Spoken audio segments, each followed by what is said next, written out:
They are the fourth leading cause of death in our country and the leading cause of adult disabilities.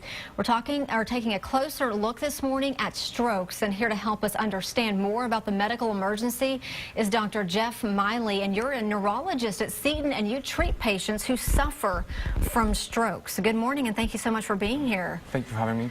So there's mainly two types of strokes because it's kind of a broad term. Correct. So the most common type of stroke will be the one that's called an ischemic stroke, where there's a little vessel that shuts down. And then the other, which is the least common, but it's still very disabling, will be the one that is called a hemorrhagic stroke, where the vessel kind of leaks and causes a brain deficit. And what can these two types of strokes cause? What problems can they bring on? So sometimes they can be as subtle as just having a headache, or can be as severe as losing the ability to speak or move one side of the body. At times can be as subtle as losing the vision in one eye, problems with their balance, or sensory changes. Mm-hmm. Does age or gender matter? So we know that as we age, the likelihood of a stroke kind of ages with us and increases the chances of a stroke. There are some things that we can do to prevent the likelihood of a stroke. That is, like avoid smoking, control your blood pressure, control your diabetes, eat healthy, and exercise. Mm-hmm. Like I was telling you during the commercial break, I had an aunt who had a stroke about 3 or 4 years ago, and she lost vision in one eye.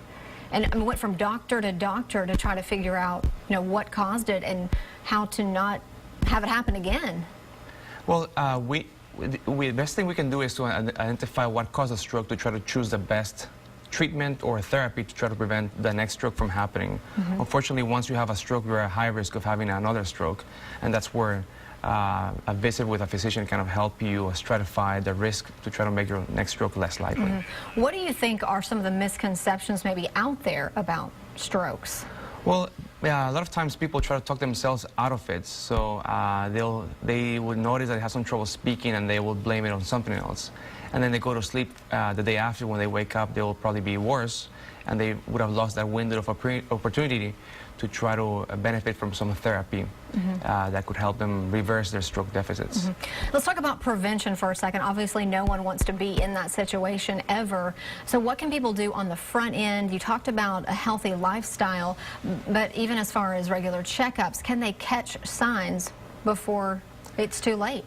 Well, we know that in general the best way to prevent a stroke is to choose your parents, but those are the biggest predictor of a healthy life. But there are things that you can do to prevent those things, and again is to control your blood pressure, have a close relationship with your physician to try to understand where is how bad out of control is your diabetes, control your cholesterol. And more important is try to avoid smoking as well. Mm-hmm. Dr. Miley, thank you so much for being here this morning. Good information for us to all think about, and we'll have that information on our website later this morning at KXAN.com.